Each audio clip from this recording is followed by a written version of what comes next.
তো আল্লাহ পাক কোরআনে কিন্তু বাবেল নগরীর কথা বলেছেন, সূরাতুল বাকারার 101-2 এই আয়াতগুলোতে আছে। এই বাবেল নগরী তৎকালীন সময়ে জাদুবিদ্যার একটা আকড়া ছিল আর কি। এর আগে আমরা জানি সুলাইমান আলাইহিস সালামের সময় ওই হারুত আর মারুত দুজন ফেরেশতাকে দিয়ে মানুষকে পরীক্ষা করা হয়েছিল।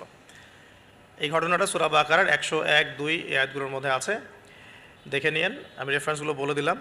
তো এখানে এই বাবেল নগরীর কথাটা আছে, ঠিক আছে।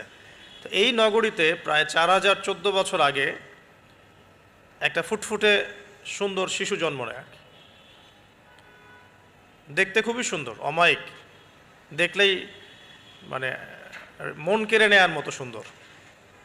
এমন কিছু বাচ্চা থাকে কিন্তু দেখলে আদর করতে ইচ্ছা করে, মন কেড়ে নেওয়ার মতো, ইউনিক, সবার চেয়ে আলাদা। এবং জন্ম নিয়েছে সে এমন একটা পরিবারে, যেই পরিবার তৎকালীন সময়কার যে জালেম শাসক নমরুদ, তার প্রধান পুরোহিত, তার নাম আজার। তৎকালীন বাবেলের শাসনকর্তার নাম হচ্ছে নমরুদ এবং তার প্রধান পুরোহিতের নাম আজার। তার ঘরেই জন্ম নিয়েছেন এই তাওহীদের শেকর ইব্রাহিম আলাইহিস সালাম। আল্লাহ পাকের কি মানে আল্লাহ পাক কি না করতে পারেন। যেখানেই আবু জেহেল সেখানেই মুহাম্মদ সাল্লাল্লাহু আলাইহি ওয়াসাল্লামের জন্ম হয়, যেখানেই নমরুদ সেখানেই ইব্রাহিমের মতো মানুষ আসেন, যেখানেই ফেরাউন সেখানে আবার মূসা আসেন। মূসাকে আল্লাহ রাব্বুল আলামিন ফেরাউনের ঘরেই মানুষ করলেন, ইব্রাহিম আলাইহিস সালামকে আল্লাহ পাক আজারের ঘরেই মানুষ করলেন। আজকেও আমরা দেখি এরকম সিটি অফ আখিরুজ্জামানে কিছু কিছু দিনী বোন চেহারা না দেখানোর জন্য আন্দোলন করছে। চিন্তা করতে পারেন, যেখানে যত বেশি জাহিলিয়াত সেখানে তত পাক্কা মুসল্লি জন্ম নেবে, মুমিন জন্ম নেবে ইনশাল্লাহ। যেখানে যত বেশি জাহিলিয়াত সেখানে তত শক্তিশালী মুমিনদের জন্ম হবে ইনশাল্লাহ। তো এখন তৎকালীন নমরুদ যে সভ্যতার অধিবাসী ছিল, এই সভ্যতাটাকে আমরা বলি কালাডীয় সভ্যতা। এটাকে কালাদীয় সভ্যতা বলা হয়। এটা মূলত জাদুর জন্য একটু বিখ্যাত ছিল, যেটা রেফারেন্স আমি দিলাম সুলাইমান আলাইহিস সালামের যুগ থেকে। এখানে আজারের ঘরে জন্ম নিয়েছেন আমাদের নবীগণের পিতা, মুসলিম জাতির পিতা ইব্রাহিম আলাইহিস সালাম। সুবহানাল্লাহ। বলা বাহুল্য যে নমরুদ কিন্তু 400 বছর বেঁচে ছিল এবং 400 বছর হায়াত পাওয়ার পরে সে মনে করছিল যে সে কখনো মারা যাবে না। এরপরেই সে নিজেকে খোদা দাবি করা শুরু করেছে আর কি। এই বাচ্চা ছেলেটা বড় হতে লাগলো। যারা সমাজকে পরিবর্তন করে তারা কিন্তু সমাজের স্রোতে গা ভাসায় না। নবী সাল্লাল্লাহু আলাইহি ওয়াসাল্লামের জন্মটা একটু মিলাই এটার সাথে। আমাদের নবীও ঠিক এরকমই একটা সমাজে জন্ম নিয়েছেন। ইব্রাহিম আলাইহিস সালাম যেমন জন্ম নিয়েছেন শিরকে ভরা সমাজে, চতুর্দিকে মূর্তি পূজা হচ্ছে, ইভেন তার বাসায় তার বাবা হচ্ছে মূর্তি পূজারীদের সর্দার, তার ঘরে তিনি জন্ম নিয়েছেন। ঠিক তেমনি রাসূল সাল্লাল্লাহু আলাইহি ওয়াসাল্লাম যে মক্কায় জন্ম নিয়েছেন, সেই মক্কা ছিল শিরকের আকড়া। সেখানে লাত, উজ্জা, হুবল, মানাতের পূজা হতো, সুদ ছিল, জিনা ছিল, ব্যভিচার ছিল, মাদক ছিল, গোত্রীয় হানাহানি ছিল, নারীর অবমাননা ছিল। এরকম আইয়ামে জাহিলিয়াতেও নবী সাল্লাল্লাহু আলাইহি ওয়াসাল্লাম জন্ম নিয়েছেন। নবী সাল্লাল্লাহু আলাইহি ওয়াসাল্লাম ইব্রাহিম আলাইহিস সালাম দুজনের চেহারাও একরকম ছিল, দুজনের চেহারার গঠনটাও একরকম ছিল, দেহের গঠনও একরকম ছিল। মেরাজের রাতে নবী সাল্লাল্লাহু আলাইহি ওয়াসাল্লাম দেখে এসেছিলেন যে ইনি কে, যাকে দেখতে হুবহু আমার মতো লাগছে। জিবরাইল আলাইহিস সালাম বলেছেন ইনি আপনার পিতা ইব্রাহিম আলাইহিস সালাম। সুবহানাল্লাহ।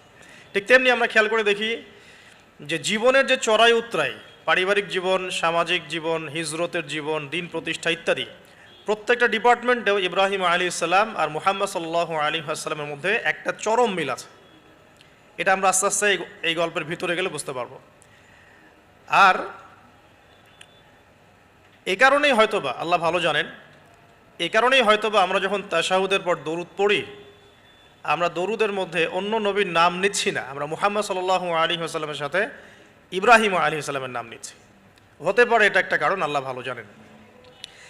এখন এরকম পরিবেশে বড় হতে লাগলেন ইব্রাহিম আলাইহিস সালাম। আমি একটু আগে বলেছি যারা সমাজকে পরিবর্তন করে তারা কখনো সমাজের জাহিলিয়াতের স্রোতে গা ভাসায় না। মুহাম্মদ সাল্লাল্লাহু আলাইহি ওয়াসাল্লাম সমাজ পরিবর্তন করেছেন, আইয়ামে জাহিলিয়াতকে মাত্র 23 বছরের ব্যবধানে। কিন্তু তিনি কিন্তু জাহিলিয়াতের সাথে গা ভাসান নাই, তিনি কখনো সুদ খাননি, তিনি কখনো মূর্তি পূজা করেন নাই, তিনি কখনো কোনো অন্যায় গোনাহ করেন নাই, তিনি কখনো মাদকদ্রব্যের কাছেও যান নাই, কিন্তু সমাজটা ছিল এগুলোতে নিমজ্জিত। ঠিক ইব্রাহিম আলী ইসলামের ক্ষেত্রেও সেম, তিনি একজন প্রধান পুরোহিতের ঘরে জন্ম নিয়েও কখনো মূর্তির ধার কাছে যান নাই। বরং একটু যখন বড় হচ্ছেন, একটু বড় বলতে ম্যাচিউরড, আমাদের টিকটক প্রজন্মের মতো না, এরা 20-30 বছর হয়ে গেল ম্যাচিউরড হয় না, বুদ্ধি প্রতিবন্ধী, বিকলাঙ্গ। ইভেন ইদানিং আমাদের মেয়েরা ছেলে হচ্ছে আর কি, আমাদের নারীরা এখন পুরুষত্ব দেখাচ্ছে, আর আমরা পুরুষেরা ফেসবুকে একটা স্ট্যাটাস দিয়েই ক্ষান্ত হয়ে থাকি। এটুকু আমাদের দায়িত্ব উম্মার প্রতি। আর এখানে আমরা দক্ষতা অর্জন করেছি অনেক, আমরা সবাই কিবোর্ড মুজাহিদ, আমরা এটা মনে করি। এটাই যুদ্ধ, এটাই জিহাদ। আর নারীরা মাঠে যুদ্ধ করছে এখন সম্ভ্রমের জন্য, অধিকারের জন্য ইত্যাদি। ফ্যামিলিস্ট রেভলিউশনের দিকে তাকালেও তাই দেখা যায়। ছেলেরা এখন বেকার হয়ে যাচ্ছে, কিন্তু মেয়েরা স্বাবলম্বী হচ্ছে। তারা দিনদার নয়, এই মেয়েগুলো দিনদার নয়, কিন্তু জীবনে প্রতিষ্ঠিত হওয়ার জন্য লড়ছে, চ্যালেঞ্জ গ্রহণ করেছে আর কি। এটা ছেলেদের উচিত ছিল।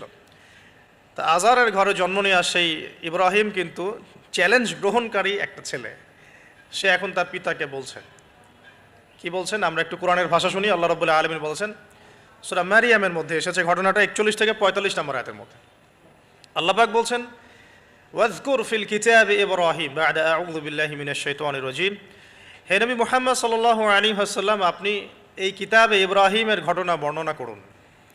ইয ক্বালা লি আবিহি, যখন ইব্রাহিম তার বাবাকে বললেন, তার বাবা মানে আজারকে বললেন, ইয়া আবাতি, হে আমার বাবা, লিমা তা'বুদু, তুমি কেন ইবাদত করো এমন সত্তার, মা লা ইয়াসমাউ, যে শুনতে পারে না, ওয়ালা ইউবসিরু, দেখতেও পারে না, ওয়ালা ইউগনি আনকা শাইআ, তোমার কোনো উপকার করতে পারে না।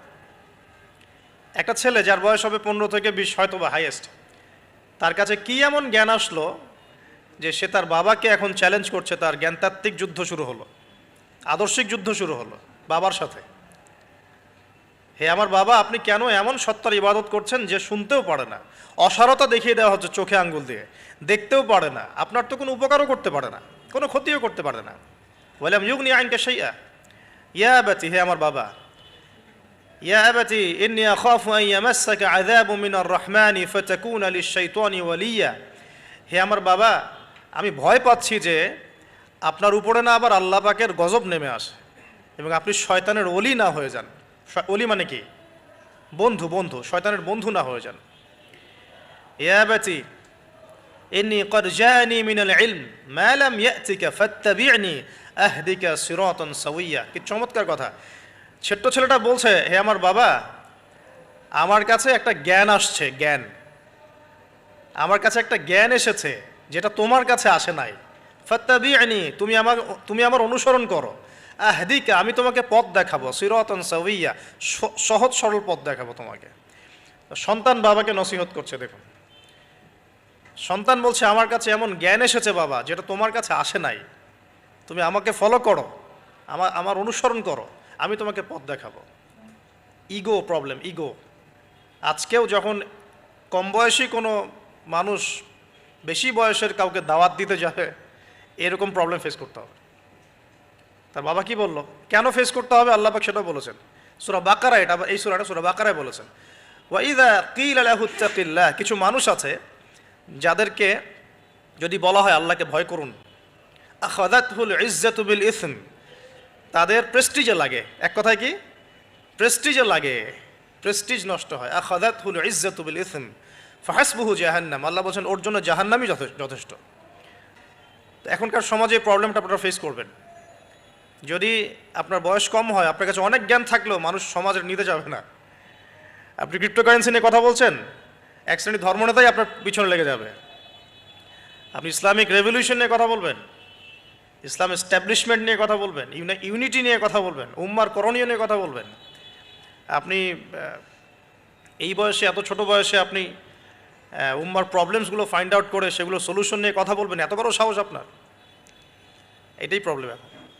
অথচ চমৎকার একটা বিষয়, আমাদের সমাজে এগুলো দেখা যায়, অন্য কোথাও দেখা যায় না। কোনো ড্রাইভারকে জিজ্ঞাসা করবেন, কোনো ড্রাইভারকে জিজ্ঞাসা করবেন, তার স্কিল সম্পর্কে জিজ্ঞাসা করবেন যে আপনার স্কিল কেমন। একটা অ্যান্সার দেবে সে, আমি 10 বছর থেকে চালাই, বা 15 বছর থেকে চালাই, আমি 27 বছর থেকে গাড়ি চালাই, মানে তার এই বয়সটাই হচ্ছে স্কিলের মানে দলিল, সার্টিফিকেট। এখন এরকম চলছে দিনী অঙ্গনেও। আমি 20 বছর থেকে ফতোয়া দিই, আমি 32 বছর থেকে ওয়াজ করি, আমি এই করি, আমি সেই করি। এই যে জাহির করা, আল্লামা তাকি উসমানী দামাত বরাকাতু এবং তার যারা ছাত্ররা আছেন সারা উপমহাদেশে, স্পেশালি বাংলাদেশে, তাদের অনেকের সাথে আমি দেখা করেছি। তারা একটা নসিহত সবাই কমনভাবে করেন, দেখি নসিহতটা করেন যে কখনো নিজেকে জাহির করবা না, কখনো নিজেকে জাহির করবা না, তাহলে আল্লাহ তোমার এলেম কেড়ে নিবে। আর আমরা এখন দিনী অঙ্গনে জাহির করার জন্য ব্যস্ত। আমি এত বছর থেকে এটা করি, আমি অত বছর থেকে করি, অথচ এটা কোনো দলিল নয়, এটা কোনো সার্টিফিকেট নয়। এত বছর থেকে বলার পরেও ভুল হতে পারে, যেটা ভুল হবে সেটা শুধরে নিতে হবে। আর নবী সাল্লাল্লাহু আলাইহি ওয়াসাল্লাম যায়েদ বিন হারেসা রাদিয়াল্লাহু আনহুকে একটা কাফেলার সেনাপতির দায়িত্ব দিয়েছিলেন যখন তার বয়স মাত্র 17 বছর। কত বছর? 17 বছর বয়সী একজন তরুণ সাহাবী যায়েদ ইবনে হারেসা রাদিয়াল্লাহু আনহু, তিনি নেতৃত্ব দিচ্ছেন এমন সাহাবীদের যে সাহাবীরা তার চেয়ে বয়সে অনেক বড়। এমনকি এই অভিযান শেষ হওয়ার আগেই নবী সাল্লাল্লাহু আলাইহি ওয়াসাল্লাম ইন্তেকাল হয়। তার পরবর্তীতে আবু বকর সিদ্দিক রাদিয়াল্লাহু আনহু সেই অভিযান আবার চালানোর চেষ্টা করেন, আবার চালানোর জন্য মনস্থ করেন। তিনি আবার যায়েদ বিন হারেসা রাদিয়াল্লাহু আনহুকেই নেতৃত্ব দেন। এটা নিয়ে ওমর রাদিয়াল্লাহু আনহু তাকে কিছু কথা বলেন যে আপনি যায়েদ বিন হারেসাকে নেতৃত্ব দিচ্ছেন, বয়সে ছোট সাহাবী, তার পিছনে অনেক বড় বড় সাহাবী থাকবে, তারা তো তাকে নাও মানতে পারে, এটা কেমন হয়? বারবার তাকে ভেটো দিচ্ছেন। শেষমেশ আবু বকর সিদ্দিক রাদিয়াল্লাহু আনহু একটু রেগেই বললেন যে ইস্তা'মালাহু রাসূলুল্লাহ ওয়া আনতা তা'মুরুনি আন আনজি'হু, তাকে স্থলাভিষিক্ত করেছে স্বয়ং আল্লাহর রাসূল, আর তুমি এসে আমাকে বলছো আমি তাকে অপসারণ করব। সুবহানাল্লাহ। নবী সাল্লাল্লাহু আলাইহি ওয়াসাল্লাম যোগ্যতা দেখতেন মানুষের, কার যোগ্যতা কতটুকু আছে। তো ওইদিকে আমি ভিতরে ঢুকছি না। আমরা এখন সোশ্যাল অ্যাফেয়ার্সে যা দেখি যে আমরা যোগ্যতার চাইতে অন্যান্য বিষয়গুলোকে বেশি মূল্যায়ন করা শুরু করি আর কি। এতে করে তরুণরা উঠে আসতে পারে না, তরুণদের জার্নি অনেক টাফ হয়। এবং যারা স্পেশালি জেনারেল ব্যাকগ্রাউন্ড থেকে দিনের দিকে আসার চেষ্টা করেন তারা পদে পদে হতাশ হয়।